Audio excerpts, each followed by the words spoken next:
Ayahku menjahit bra berbahan kulit ular piton dengan hiasan sisik emas. Dan dia memakainya selama 3 tahun tanpa pernah melepaskannya. Hingga aku berumur 3 tahun dan terkena penyakit aneh. Seluruh tubuhku gatal dan kulitku mengelupas seperti sisik. Ayahku akhirnya melepas bra itu dan menutupiku dengannya. Ajaibnya, tak lama setelah memakainya, penyakitku sembuh. Namun di hari yang sama, ayahku didiagnosis kanker. Dan meninggal beberapa hari kemudian. Setelah ayahku meninggal, bra itu disimpan. Menjadi pusaka toko jahit keluarga kami. Bahkan digantung di dinding yang paling terlihat sebagai papan nama. Karena konon, bra itu bisa memperpanjang umur orang yang sakit parah selama 3 tahun. Bordiran ular piton bersisik emas pada bra itu tampak begitu hidup. Seiring aku tumbuh dewasa, aku selalu merasa ular piton itu menatapku dengan senyum aneh.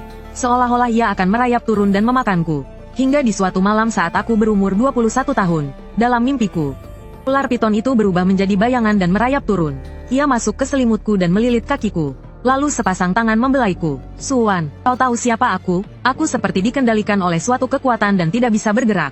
Kau siapa? Akulah ular piton emas di bra keluargamu. Aku terkejut. Apa? Tapi itu kan cuma bordiran. Bagaimana bisa jadi hidup? Ayahmu mengulitiku dan menjahit kulitku di bra itu. Menarik, kan? Jari-jarinya menyentuh bibirku. Dengan jahat ia menggosok bibirku hingga sakit. Aku kesakitan tapi tak berani melawan. Apa maumu? Hehehehe. Ia mulai tertawa mengejek. Lalu aku perlahan kehilangan kesadaran. Sejak saat itu, setiap malam ular piton itu berubah menjadi manusia dan masuk ke selimutku. Membelai wajahku berulang kali. Ia terus menyiksaku selama 2,5 bulan. Kemudian aku sering merasa mual dan muntah. Setelah diperiksa di rumah sakit, aku baru tahu kalau aku hamil. Aku sangat bingung dan tak berani memberitahu ibuku. Tapi ibuku ternyata didiagnosis kanker hati stadium akhir. Umurnya hanya tersisa 2 bulan. Bu, aku tidak mau ibu meninggal. Pakailah bra itu, walaupun hanya 3 tahun. Ibuku menggelengkan kepala dan menolak. Kau lupa pesan terakhir ayahmu? Bra ini tidak boleh dipakai siapapun lagi. Selama bertahun-tahun, banyak orang yang ingin meminjamnya. Tapi ibu menepati janji pada ayahmu dan tidak meminjamkannya. Bagaimana bisa ibu melanggar janji itu demi diri ibu sendiri? Bu, berikan aku alasan. Aku tidak mau kehilangan ibu. Baiklah, akan ibu beritahu yang sebenarnya. Ular di bra itu sungguhan. Ayahmu membunuh ular itu, mengulitinya, dan menyulam kulitnya di bra itu. Bra itu memperpanjang umur siapapun dengan mengambil kekuatan hidupnya. Saat kau lahir, Peramal mengatakan, siapapun yang memakai bra itu untuk memperpanjang umur, akibatnya akan menimpa dirimu. Ibu sungguh tidak bisa melakukan hal egois seperti itu demi diri ibu sendiri. Tapi, Bu, apa ibu tahu kalau dia sudah lama balas dendam pada keluarga kita? Dia menggangguku setiap malam. Aku sekarang hamil. Ibuku bertanya dengan terkejut. Apa? Ulangi sekali lagi. Aku hamil. Karena hantu di bra itu. Ibuku menjerit seperti orang gila. Cukup. Jangan bicara lagi. Tiba-tiba dia berguling dari tempat tidur. Berlutut di depanku. Dan terus-menerus membenturkan kepalanya ke lantai. Tuan ular, kumohon. Lepaskan putriku. Ini semua salah kami. Orang dewasa. Tidak ada hubungannya dengan Suwan. Tapi bra di tubuhku tidak bereaksi sama sekali. Suasana di ruangan menjadi sangat tegang. Hening mencekam. Tapi ibuku terus membenturkan kepalanya. Jangan benturkan kepalamu lagi, Bu. Dia, mungkin tidak akan keluar. Aku melihat dahi ibuku memar dan membiru. Aku bergegas memeluknya, tapi dia bilang aku menghalanginya. Dia terus membenturkan kepalanya sampai berdarah. Darah mengalir di lantai semen. Aku sangat panik. Sebelum aku bisa menariknya, tawa pelan Tuan Ular bergema di ruangan yang sederhana itu. Aku ingin dia membayarnya. Apa yang bisa kau lakukan? Apakah keluargamu punya hak untuk menawarku? Wajah ibuku pucat pasi. Dia menatapnya dengan ketakutan. Masih memohon. Tuan Ular, jika kau ingin balas dendamlah padaku. Lepaskan Suwan. Apa salahnya? Pria itu mengabaikan ibuku. Tatapannya tertuju padaku. Suwan, kau hantu itu? Aku bertanya padanya. Bisakah kau menyelamatkan ibuku? Umurnya tidak lama lagi. Dia menyipitkan mata dan berkata dengan nada memerintah. Teteskan darahmu ke bra itu. Akui aku sebagai tuanmu. Begitu dia selesai bicara, dia menghilang. Tanpa ragu. Aku menggigit jariku sampai berdarah. Gembok Bagua telah dikunci. Tanpa ragu. Aku menggigit jariku sampai berdarah. Tanpa ragu. Aku menggigit jariku sampai berdarah. Ular hantu di dalam tampak meronta-ronta. Tanpa ragu. Aku menggigit jariku sampai berdarah. Ular hantu di dalam tampak meronta-ronta. Ibuku menamparkan wajahku dengan keras. Ular hantu di dalam tampak meronta-ronta. Ibuku menamparkan wajahku dengan keras. Kotak itu bergetar hebat dengan aneh. Ibuku menamparkan wajahku dengan keras. Kotak itu bergetar hebat dengan aneh. Berhenti. Kotak itu bergetar hebat dengan aneh. Kotak itu bergetar hebat dengan aneh. Suwan. Kotak itu bergetar hebat dengan aneh. Kotak itu bergetar hebat dengan aneh. Bu. Kotak itu bergetar hebat dengan aneh. Bu. Tapi setelah bergetar sebentar, kotak itu menjadi tenang. Bu. Tapi setelah bergetar sebentar, Kotak itu menjadi tenang. Kenapa ibu memukulku? Tapi setelah bergetar sebentar, kotak itu menjadi tenang. Tapi setelah bergetar sebentar, kotak itu menjadi tenang. Aku terpana karena dipukul. Tapi setelah bergetar sebentar, kotak itu menjadi tenang. Tapi setelah bergetar sebentar, kotak itu menjadi tenang. Siapa yang mengizinkanmu melakukan ini seenaknya? Tapi setelah bergetar sebentar, kotak itu menjadi tenang. Siapa yang mengizinkanmu melakukan ini seenaknya? Hantu itu mungkin telah. Siapa yang mengizinkanmu melakukan ini seenaknya? Siapa yang mengizinkanmu melakukan ini seenaknya? Ditaklukkan oleh semacam kekuatan di kotak itu. Siapa yang mengizinkanmu melakukan ini seenaknya? Ditaklukkan oleh semacam kekuatan di kotak itu. Jika kau diganggunya, ditaklukkan oleh semacam kekuatan di kotak itu. Jika kau diganggunya, cepat tidur, hidupmu akan hancur. Cepat tidur, hidupmu akan hancur. Besok aku akan membawamu untuk mengatasi masalah di perutmu. Hidupmu akan hancur. Besok aku akan membawamu untuk mengatasi masalah di perutmu. Aku hanya ingin menyelamatkanmu. Besok aku akan membawamu untuk mengatasi masalah di perutmu. Besok aku akan membawamu untuk mengatasi masalah di perutmu. Aku belum selesai bicara. Besok aku akan membawamu untuk mengatasi masalah di perutmu. Aku belum selesai bicara. Ibuku mendesakku untuk tidur. Aku belum selesai bicara. Ibuku mendesakku untuk tidur. Bra di tanganku sudah direbut ibuku. Ibuku mendesakku untuk tidur. Bra di tanganku sudah direbut ibuku. Aku menatap kotak kayu sofora itu dengan perasaan gelisah. Bra di tanganku sudah direbut ibuku. Aku menatap kotak kayu sofora itu dengan perasaan gelisah. Ibuku memelototiku. Aku menatap kotak kayu sofora itu dengan perasaan gelisah. Aku menatap kotak kayu sofora itu dengan perasaan gelisah. Aku tidak butuh kau selamatkan. Aku menatap kotak kayu sofora itu dengan perasaan gelisah. Aku tidak butuh kau selamatkan. Apakah kotak ini benar-benar berguna? Aku tidak butuh kau selamatkan. Apakah kotak ini benar-benar berguna? Jika kau diganggunya, apakah kotak ini benar-benar berguna? Jika kau diganggunya, tentu saja, itu adalah pusaka keluarga Su. Jika kau diganggunya, tentu saja, itu adalah pusaka keluarga Su. Lebih baik aku mati saja. Tentu saja, itu adalah pusaka keluarga Su. Tentu saja, itu adalah pusaka keluarga Su. Dia sakit parah, tetapi menahan rasa sakitnya. Tentu saja, itu adalah pusaka keluarga Su. Dia sakit parah, tetapi menahan rasa sakitnya. Tidak akan ada masalah. Dia sakit parah, tetapi menahan rasa sakitnya. Dia sakit parah, tetapi menahan rasa sakitnya. Ibuku sangat yakin, dia sakit parah, tetapi menahan rasa sakitnya. Ibuku sangat yakin, memegang bra itu dan menemukan peti tua yang rusak di rumah. Aku awalnya juga berpikir bahwa setelah dikunci, memegang bra itu dan menemukan peti tua yang rusak di rumah. Memegang bra itu dan menemukan peti tua yang rusak di rumah. Pria itu pasti tidak akan datang lagi. Memegang bra itu dan menemukan peti tua yang rusak di rumah. Pria itu pasti tidak akan datang lagi. Itu adalah peti kayu jati asli. Pria itu pasti tidak akan datang lagi. Itu adalah peti kayu jati asli. Tapi di tengah malam, itu adalah peti kayu jati asli. Itu adalah peti kayu jati asli. Segerombolan ular muncul di depan pintu rumahku. Ada gembok tembaga bundar berbentuk papan 9 istana Bagua di atasnya. Segerombolan ular muncul di depan pintu rumahku. Segerombolan ular muncul di depan pintu rumahku. Ibuku memasukkan bra ular hantu itu ke dalam peti. Segerombolan ular muncul di depan pintu rumahku. Segerombolan ular muncul di depan pintu rumahku. Memutar 3 kunci tembaga yang diikat dengan tali merah. Segerombolan ular muncul di depan pintu rumahku. Segerombolan ular muncul di depan pintu rumahku. Aku terbangun kedinginan. Hal pertama yang kulihat adalah jendela kaca. Dan sekelompok ular yang mengangkat kepala mereka di luar. Mereka mendesis aneh. Memanggilku. Suwan. Kulit kepalaku menegang dan seluruh tubuhku kaku. Aku tidak bisa tidur. Tiba-tiba perutku bergerak dan berkontraksi. Jari-jariku tiba-tiba mengusap perutku yang rata. Saya hamil anaknya bukan karena kemauanku. Jari-jariku tiba-tiba mengusap perutku yang rata. Saya hamil anaknya bukan karena kemauanku. Mungkinkah ini gerakan janin? Saya hamil anaknya bukan karena kemauanku. Mungkinkah ini gerakan janin? Soal makan sesuatu darinya. Aku sama sekali tidak ingat. Mungkinkah ini gerakan janin? Soal makan sesuatu darinya. Aku sama sekali tidak ingat. Bayangan hitam muncul di samping tempat tidurku. Soal makan sesuatu darinya. Aku sama sekali tidak ingat. Bayangan hitam muncul di samping tempat tidurku.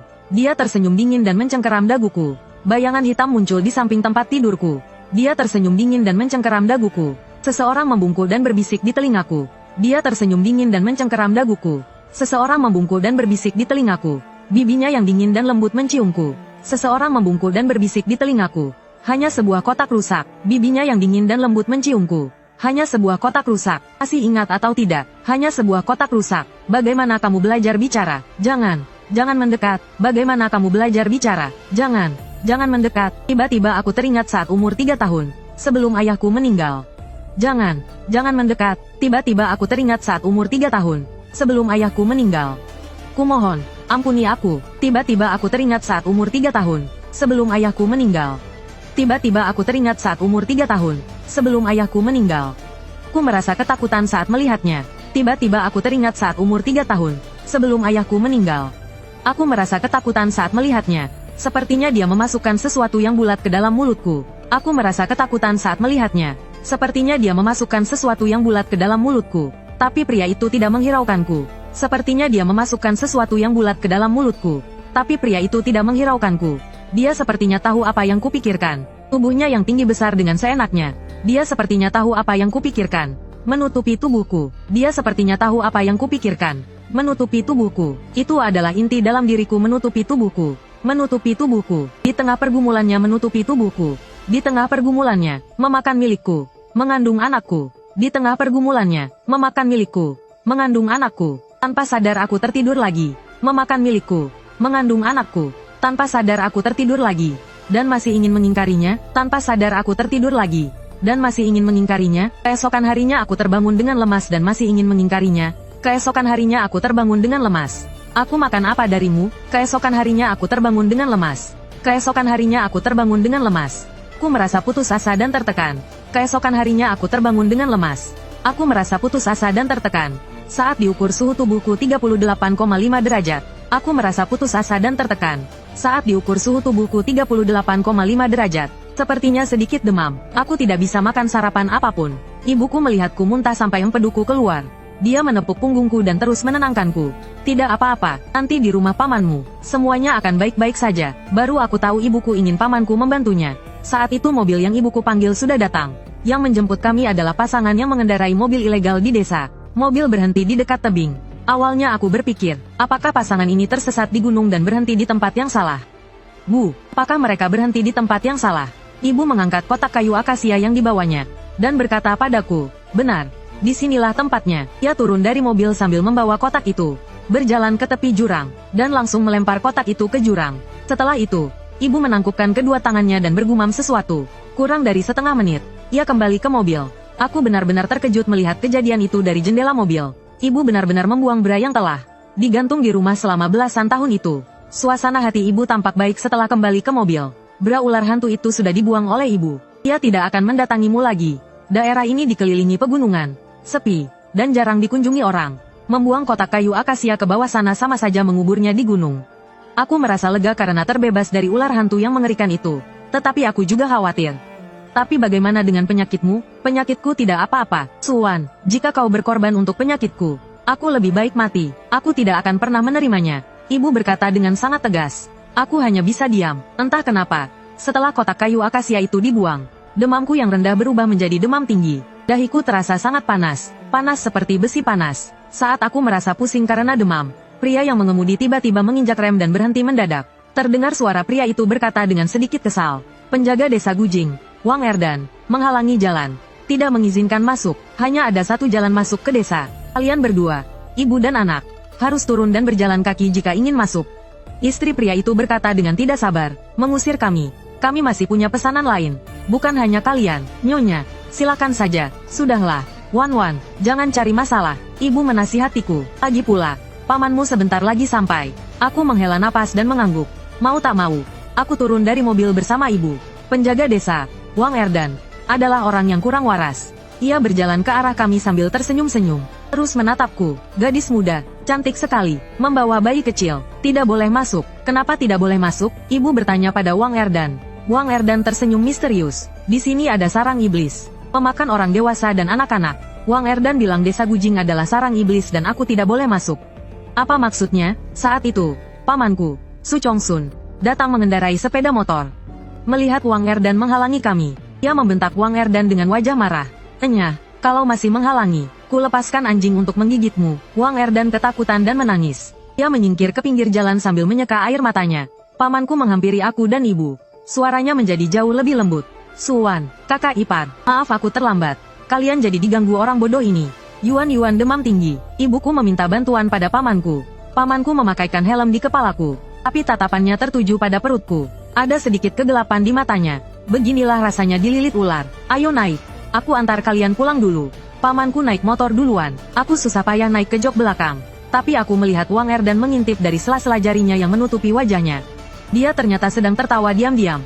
Tadi dia hanya pura-pura menangis. Gadis muda, tidak mendengarkan nasihat, ingin masuk desa, 2 nyawa hilang dalam satu rumah. Sungguh kasihan. Aku yang sudah naik motor, merasa tidak enak hati, belum sempat bereaksi. Setelah merasa pusing, aku pingsan karena demam. Saat bangun, aku terbaring di sebuah aula bergaya kuno. Di bawahku terhampar tikar jerami yang robek dan usang. Di depanku berdiri 4 orang biarawati Tao. Wajah mereka semua tampak dingin. Salah satu biarawati tertua tersenyum dingin. Gadis ular itu sudah bangun. Kalian siapa? Ini di mana? Biarawati tua itu membawa pedang uang di punggungnya. Dengan wajah muram, dia membentak. Tahan dia, gadis ini kerasukan. Jangan biarkan dia kabur dan mencelakakan dunia. Tiba-tiba tubuhku terasa berat. Aku ditahan oleh ibu dan pamanku. Ibuku menatapku dengan sedih. Suwan, bersabarlah. Sebentar lagi akan selesai. Pamumu sudah mengundang biarawati dari kuil Baiyun untuk membantumu. Aku menatap ibuku dengan bingung. Mereka datang untuk menggugurkan kandunganku. Kakak ipar, jangan bicara dengan Suwan. Dia kerasukan, nanti menular padamu. Pamanku mengingatkan ibuku. Ibuku menutup mulutnya setelah mendengar perkataan pamanku. Dia tidak mengatakan apa-apa lagi padaku. Biarawati tua dan ketiga muridnya mencabut pedang uang dan mulai menari. Sambil menari dengan pedang, mereka menyalakan Realgar murni. Mungkin karena aku mengandung anak ular. Begitu mencium baunya, seluruh paru-paruku terasa panas dan terbakar seperti api. Murid-murid biarawati tua itu juga menyalakan Realgar. Aku merasa seperti akan ditelan oleh asap. Kepalaku sakit sekali dan aku tidak bisa bergerak. Hehe Yin Yang, matahari terbit di timur. Hancurkan 7 penyakit dengan Fajra. Taklukkan setan dan jin. Biarawati tua itu memegang jimat Chin Nabar. Jimat itu terbang dan mendarat di perutku.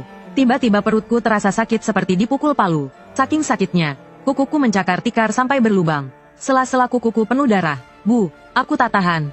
Sungguh sakit sekali. Ku tak mau begini terus. Tapi sudah lama, tak ada yang menolongku. Badanku semakin dingin. Kram perutku semakin parah. Aku meronta sekuat tenaga, tapi tak bisa lepas. Dari tekanan ibu dan pamanku, air mata mengalir dari sudut mataku. Paman, Suwan menangis darah. Jimat ini terlalu kuat. Jika terus begini, Suwan juga akan kenapa-napa. Pamanku melihatku menggeliat kesakitan, dengan ekspresi tenang yang mengerikan. Dengan nada seolah demi kebaikanku, dia berkata, kakak ipar, obat keras diperlukan untuk menyembuhkan penyakit parah. Suwan mengandung anak setan. Bagaimana bisa menggugurkannya tanpa sedikit penderitaan? Ibuku mengangguk, yakin dengan kata-kata pamanku.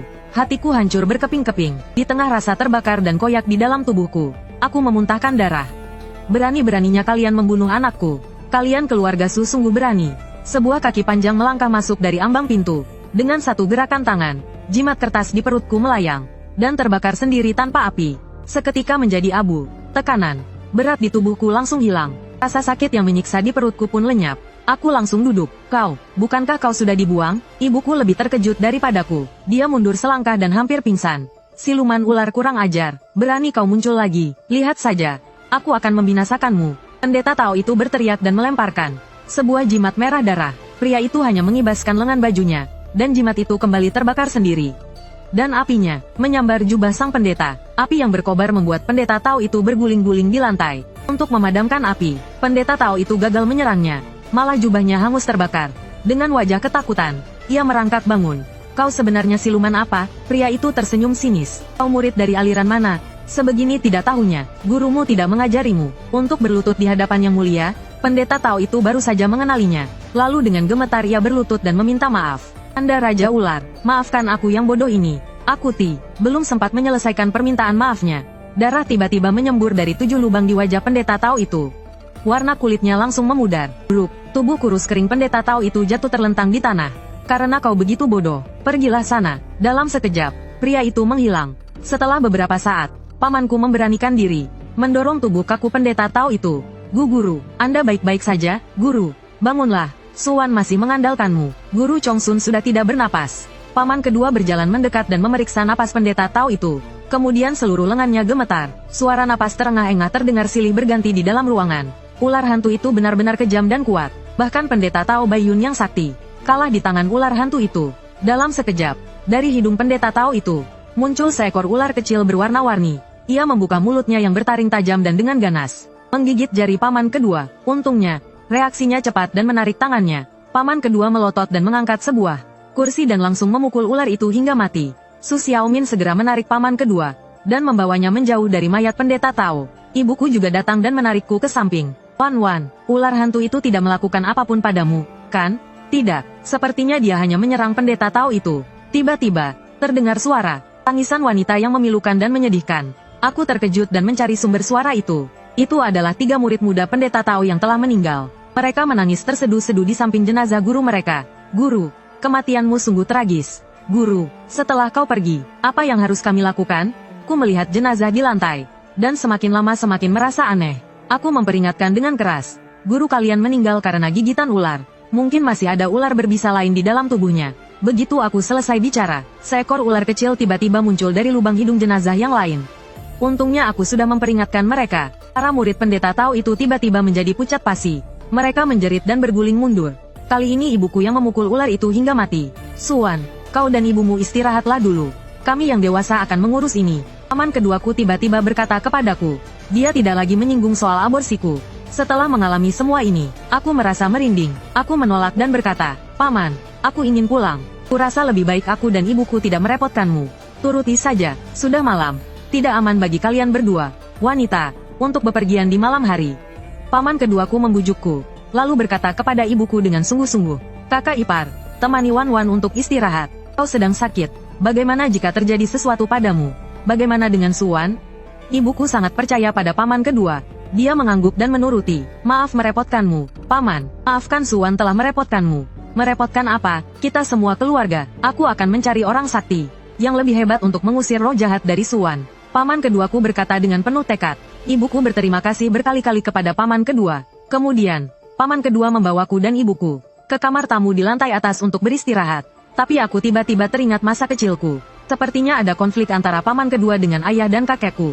Lalu ayahku meninggal. Selain datang untuk meminjam bra, pamanku hampir tidak pernah berhubungan dengan keluargaku. Dan ibuku juga tidak meminjamkan bra itu kepadanya. Tapi kali ini, pamanku rela mempertaruhkan nyawanya untuk membantuku. Aku jadi curiga.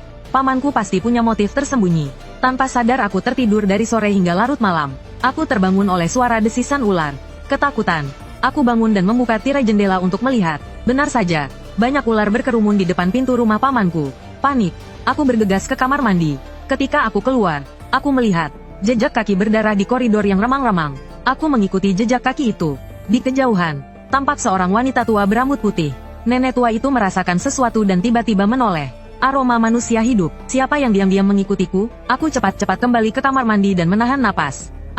Suara pamanku terdengar. Nenek tua itu terkekeh. Pamanku berkata, Nenek Hu, bagaimana jika ular hantu itu menyerang? Rumahku dikepung oleh ular-ularnya. Apakah Suan benar-benar keponakanmu? Dia hampir dibunuh oleh dukun yang kau panggil hari ini. Kau bahkan tidak mengerutkan kening. Nenek Hu tertawa aneh dan menjawab, kalian manusia, semuanya tidak berperasaan. Nenek tua itu sepertinya mengenal pamanku. Mereka sedang merencanakan sesuatu untuk melawan ular hantu itu. Aku memberanikan diri untuk mengintip. Aku melihat pamanku sedang merokok. Di bawah kepulan asap putih kebiruan, nenek tua itu memiliki wajah yang sangat pucat. Wajahnya penuh bulu, wajahnya seperti rubah, membuatku merinding. Pamanku sedang berbicara dengan monster setengah manusia setengah rubah. Terkejut, aku menutup mulutku. Wajah pamanku menjadi gelap dan bertanya pada Nenek Hu, apa maksudmu? Aku hanya menghela nafas. Hehehe, tawa Nenek Hu terdengar menyeramkan. Dengan aku di sini, kau masih takut pada Yulong Ting? Dia adalah Raja Ular. Kau belum tentu lawannya. Pamanku berkata dengan wajah muram. Nenek Hu memegang lilin dengan api hijau hantu. Cahaya seperti api fosfor membuat wajahnya semakin pucat. Siapa bilang aku akan turun tangan langsung? Dia langsung mengeluarkan pil hitam. Pamanku bertanya, ini apa? Nenek Hu tersenyum licik. Pil aborsi. Suan akan keguguran dan mati kehabisan darah setelah memakannya. Kau akan menggunakan janin yang mati itu untuk membuat bra yang sama seperti kakakmu, kan? Masih takut pada Yulong Ting? Trik nenek memang hebat. Nenek Hu berkata, nanti, janinnya untukmu. Aku menginginkan mata Suan. Tidak masalah, nanti aku akan mencungkilnya untukmu. Pamanku mengambil pil itu dan berkata, aku gemetaran menunggu mereka berdua pergi sebelum aku berani keluar dari toilet. Aku bergegas kembali ke kamar tamu tanpa berhenti. Paman benar-benar ingin membunuhku. Kembali ke kamar. Aku terengah-engah dan menutup pintu. Aku mendengar suara yang santai dan tak terkekang. Dengan cara suamimu, puas. Aku terkejut. Bagaimana kau bisa muncul lagi? Aku khawatir anak kita akan lahir dengan IQ rendah. Pria itu mencubit daguku dan menciumku. Mataku terbelalak. Apa maksudmu? Bagaimana jika IQ-mu menurun ke mereka? Bukankah sudah kukatakan, kotak rusak itu tidak bisa menahanku. Dia menatapku seperti aku orang bodoh. Aku lupa akan rasa takutku dan wajahku memerah. Tidak mungkin, Suan, tampaku. kau sudah mati hari ini. Sebagai ucapan terima kasih, bersikaplah baik mulai sekarang. Setelah mengatakan itu, dia menggendongku. Aku menarik bajunya. Paman akan memberiku obat aborsi besok. Nyawa anakmu sendiri. Kau peduli, kan? Dia akan memberimu obat aborsi? Jangan diminum saja. Pria itu menindihku, dan berkata dengan santai. Kurasa dia tidak peduli. Aku sangat khawatir. Dia akan memaksaku meminumnya. Ibuku sangat mempercayainya. Aku bukan tandingannya. Yu Longting, tolong bantu aku. Bibir lembutnya kembali menyerangku. Aku pingsan lagi karena beban berat. Keesokan paginya aku terbangun dengan linglung, dan menemukannya masih di sampingku. Dia tampak puas lalu berbalik pergi. Aku berbicara dengan terbata-bata. Jangan pergi. Aku tidak mau minum obat aborsi. Ulangi, mata Yu Longting yang jahat sekarang tampak sangat lembut. Aku tidak mau minum obat aborsi. Apakah orang ini punya sifat seperti mesin perekam? Tunggu, dia salah paham kalau aku ingin melahirkan anaknya, kan? Lebih baik salah paham. Kalau tidak, jika dia tahu aku tidak menginginkannya, dia pasti akan sangat marah. Dalam sekejap mata, Yu Longting menghilang. Aku merasa kecewa. Jangan takut, aku ada di dekatmu. Suara Yu Longting tiba-tiba terdengar, tapi aku tidak melihatnya dimanapun. Aku merasa tenang di dalam hati. Aku cepat-cepat berganti pakaian dan pergi ke kamar mandi untuk mencuci muka. Bagaimana kalau aku kabur dari rumah paman dan setelah sampai di rumahku? Aku menelepon ibuku untuk pulang. Aku keluar dari kamar mandi, dan putra paman, Su Xiaomin, sengaja menungguku di pintu untuk menghalangiku. Tahukah kau, banyak ular datang tadi malam. Aku tidur terlalu nyenyak jadi aku tidak tahu. Aku takut. Aku mundur sedikit. Maaf sudah merepotkan kalian. Aku dan ibuku akan pergi sekarang. Su Xiaomin sengaja melangkah maju, mendorongku masuk ke kamar mandi. Pergi kemana? Ayahku membeli obat ular dari seorang ahli. Dia meracuni semua ular itu sampai mati. Setelah ayahku membantu kalian menyingkirkan ular piton hantu itu, apa yang akan kau berikan sebagai ucapan terima kasih? Paman kedua, benar-benar hebat. Keluargaku sedang tidak punya uang. Nanti kalau sudah ada uang, aku akan membayar paman kedua. Tenggorokanku terasa tercekat. Aku merasa tidak nyaman dengan tatapan Su Xiaomin ke dadaku. Su Xiaomin terus mendekat. Tubuhnya berbau belerang. Minta ibumu buatkan aku baju. Baju yang bisa meningkatkan kemampuan pria. Baik, tidak masalah. Setelah paman kedua mengalahkan ular piton hantu itu, aku akan langsung meminta ibuku membuatnya. Aku ingin muntah karena bau belerang. Aku terdorong hingga menempel ke wastafel di belakangku. Tangan Su Xiaomin mengarah ke pinggangku. Entah kenapa, tiba-tiba pandanganku dipenuhi warna hijau tua. Suan, tubuhmu bagus sekali. Ular piton hantu itu pasti tertarik dengan ini, kan? Mata itu sama persis dengan yang kulihat tadi malam. Sama persis dengan mata wanita tua berbulu itu. Bulu kudukku berdiri semua. Tempat yang disentuhnya terasa seperti terbakar. Selagi masih ada celah, aku menyelinap keluar dari kamar mandi. Su Xiaomin tertawa aneh di belakangku. Sok Suci, kau hanyalah wanita jalang yang sudah digauli ular piton hantu. Kau pikir aku benar-benar tertarik padamu? Aku berlari menuruni tangga seperti melarikan diri. Langkahku kacau, hampir jatuh. Seseorang memegang pinggangku dari belakang dan dengan mudah menahanku. Kenapa kau tidak membantuku tadi? Aku menarik napas dan menenangkan diri. Yu Longting mendengus pelan. Kau juga baik-baik saja, kan? Itu karena aku cerdas. Aku lari cepat. Aku kesal, kata Yu Longting. Dia berbau busuk. Kau takut belerang? Mana mungkin aku takut. Kenapa kau bicara kasar? Yu Longting tertawa kecil. Aku hanya tidak suka bau rubah di tubuhnya. Saat berbicara, dia menghilang lagi. Tapi mendengar perkataan Yu Longting, mungkinkah Su Xiaomin dirasuki rubah atau semacamnya? Aku harus segera menemukan ibuku dan pergi dari tempat ini. Suan, kau sudah bangun? Aku sudah siapkan makanan untukmu. Suara bibi kedua tiba-tiba terdengar. Aku sudah sampai di pintu ketika bibi kedua masuk dari luar. Di halaman luar, tanahnya penuh dengan ular mati. Semuanya ular yang tadi malam berkerumun di depan pintu. Terdengar suara palu memukul tanah. Terlihat paman kedua di halaman yang penuh ular mati. Dia menghancurkan kepala ular mati satu persatu dengan palu. Paman kedua sedang membereskan sisanya. Bibi kedua menjelaskan, kamu tidak tahu, ular mati pun bisa menggigit. Hanya dengan menghancurkan kepalanya baru ia tak bisa menggigit.